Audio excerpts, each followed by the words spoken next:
Le monde est rempli d'histoires. Nous les racontons pour expliquer l'inconnu, pour nous réconforter dans l'obscurité, pour passer le temps autour d'un feu vacillant.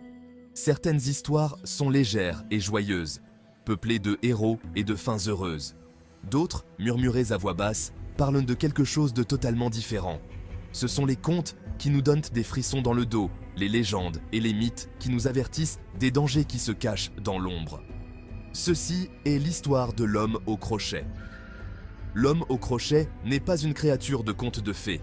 Il est un murmure dans la nuit, une silhouette effrayante qui hanterait les ruelles et les bâtiments abandonnés de la France. Personne ne sait avec certitude où la légende a commencé, mais comme toutes les bonnes histoires d'horreur, elle s'est répandue comme une traînée de poudre, à travers des murmures et des regards apeurés. Certains la rejettent comme une histoire ridicule, un moyen d'effrayer les enfants pour qu'ils se tiennent bien. D'autres, cependant, croient qu'il y a plus dans cette légende. Ils croient que l'homme au crochet est réel. Ceux qui prétendent avoir vu l'homme au crochet décrivent une silhouette terrifiante. Il est souvent enveloppé d'obscurité, ses traits masqués par un lourd manteau ou par les ombres elles-mêmes. Mais il y a des détails qui sont toujours les mêmes, des détails qui glacent le sang. Ses yeux, dit-on, brillent d'une lumière anormale, perçant l'obscurité comme ceux d'un prédateur traquant sa proie. Mais c'est sa main, ou plutôt, ce qui la remplace, qui inspire véritablement la terreur.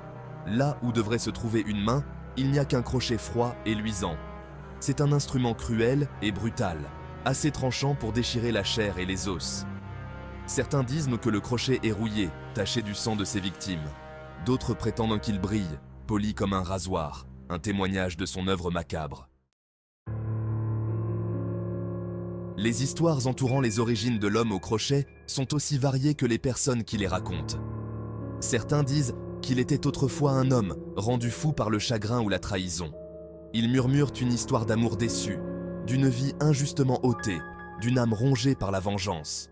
Selon ces récits, il erre dans le monde, cherchant à infliger sa douleur aux autres, son crochet étant le symbole de sa propre fracture. D'autres pensent qu'il est quelque chose de bien plus ancien, de bien plus sinistre. Ils parlent de maux ancestraux, de démons et de croque-mitaines qui prennent forme. Pour eux, l'homme au crochet est une manifestation de nos peurs les plus profondes, une créature née de cauchemars et nourrie par la terreur. Ces histoires le dépeignent non pas comme un homme, mais comme un monstre, un prédateur qui hante la nuit, attiré par l'odeur de la peur. Chaque culture a ses avertissements, ses règles conçues pour protéger les enfants des ombres. Ne sortez pas seul la nuit. Ne parlez pas aux inconnus. Et bien sûr, méfiez-vous de l'homme au crochet. Les parents utilisent la légende pour inculquer un sentiment de prudence à leurs enfants, un rappel que le monde peut être un endroit dangereux, surtout la nuit tombée. Mais les avertissements ont aussi une autre fonction. Ils sont une façon de nous rappeler que le mal peut se cacher dans des endroits inattendus, que même dans les sociétés les plus civilisées, les ténèbres peuvent s'installer. La légende de l'homme au crochet est un récit édifiant, un rappel à la vigilance, à la conscience des ombres qui nous entourent. L'homme au crochet est-il réel? Est-il un monstre de chair et de sang, rôdant dans les rues de France, ou simplement le fruit de notre imagination collective? La réponse, comme le brouillard qui enveloppe souvent ces apparitions, reste floue. Il y a ceux qui prétendent l'avoir rencontré, qui portent des cicatrices qu'ils disent avoir été infligées par son crochet. Mais leurs récits sont souvent accueillis avec scepticisme, rejetés comme des hallucinations ou des inventions. Cependant, le manque de preuves tangibles ne diminue en rien la puissance de la légende.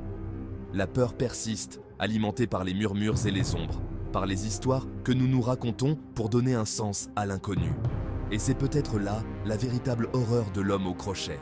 La réalisation que la frontière entre le mythe et la réalité est souvent floue, que les choses que nous craignons le plus sont peut-être plus proches que nous le pensons.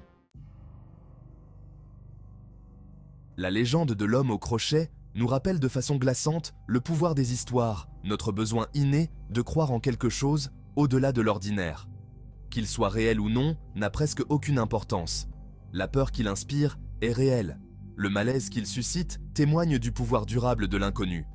Alors, la prochaine fois que vous vous retrouverez à marcher dans une rue sombre, prenez un moment pour écouter. Vous pourriez bien entendre le grattement du métal sur les pavés, l'écho d'un murmure, un rappel effrayant que certaines histoires sont mieux loties non dites.